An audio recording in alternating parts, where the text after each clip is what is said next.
Nonspecific phagocytosis eliminates entire cells through the process of phagocytosis, aka endocytosis, aka yumptualization.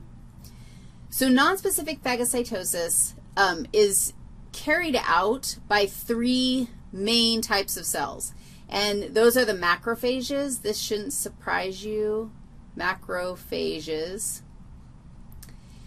Also by the neutrophils, and these are white blood cells. And the last group is the one, the last guy, the last player, the last nonspecific phagocyte is a dendritic cell. And my impression is that dendritic cells are white blood cells. And every time we talk about, like, why don't we learn about dendritic cells when we do white blood cells in anatomy? I don't know. And so I'm wondering why they're weird. Maybe they don't live in the blood for very long, so they're white blood cells that then would head into the tissues and do their job of patrolling. Dendritic cells engage in this nonspecific phagocytosis, and I'm going to tell you how this process works, but then they are required to activate T cells. So part of your acquired immune response is totally dependent on dendritic cells doing this process. So you should probably be wondering, like, how do they know? There has to be a way for these phagocytes to know when a bad guy is a bad guy versus when it's just, you know, one of your cells that maybe has gone rogue, whatever. How do you know? And here's the thing. Our phagocytes, so this is one of these cells, they have special receptors on their, like, embedded in their cell membrane, and they're called pattern recognition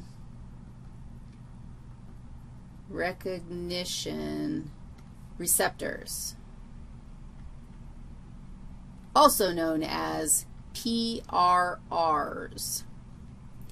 So pattern recognition receptors are embedded in my phagocyte.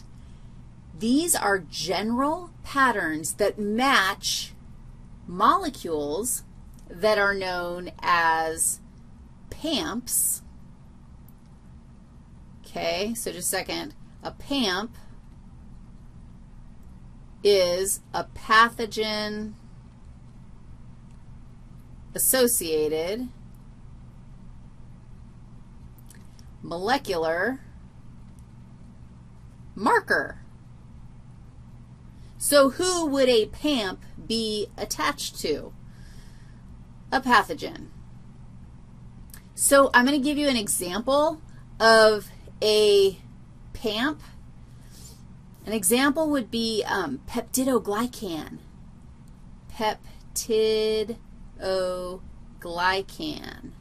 And this is a molecule that is often used to build a bacterial cell wall. In fact, bacteria that stain gram-positive, those of y'all who've had micro or who are in micro, the peptidoglycan is something that our nonspecific phagocytes can actually recognize. So if you get invaded by a gram-positive bacteria that has peptidoglycan, your nonspecific phagocytes are going to be able to deal with that without having to initiate any kind of crazy cascade response, which we're going to learn all about in the next lecture with the acquired immune response.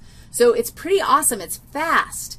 And there's other PAMPs that ultimately make it so that these guys can yumptualize or endocytose the entire thing. Now, after they endocytose it, they, you would end up with this bacteria inside, or this bad guy inside with its little marker. And do you agree that if I ended up with this guy inside, I actually would have only gotten in there because I would have endocytosed it? Do you see what I just did? Okay, say yes. You totally know what I just did. like I'd engulf that whole thing. And now I've got it in this little vesicle, and then I can totally digest the holy living tar out of it. That's part of the battle of holy living tarness. And I'm going to break it all up into little pieces, and then, this is so cool. Then I can do multiple things. I can just like use it for parts. That's awesome. Or I can post its body parts on my Facebook page and say, hey, look what I just killed. This thing's awesome. I just killed it. And because cells do have Facebook pages. You didn't know that, did you? They do. You know what that is? It's called an MHC platform. And guess what? It might be one of the only reasons, well, I mean, I get pretty fired up about all sorts of battle analogies. That's pretty fun for me. But the idea of your cells having Facebook platforms that they, like, tell you what they're doing and what they've been doing and who they ate, dude, that alone is reason enough to teach the immune system in my classes. So let's go learn about this Facebook platform that I speak of, this major histocompatibility complex.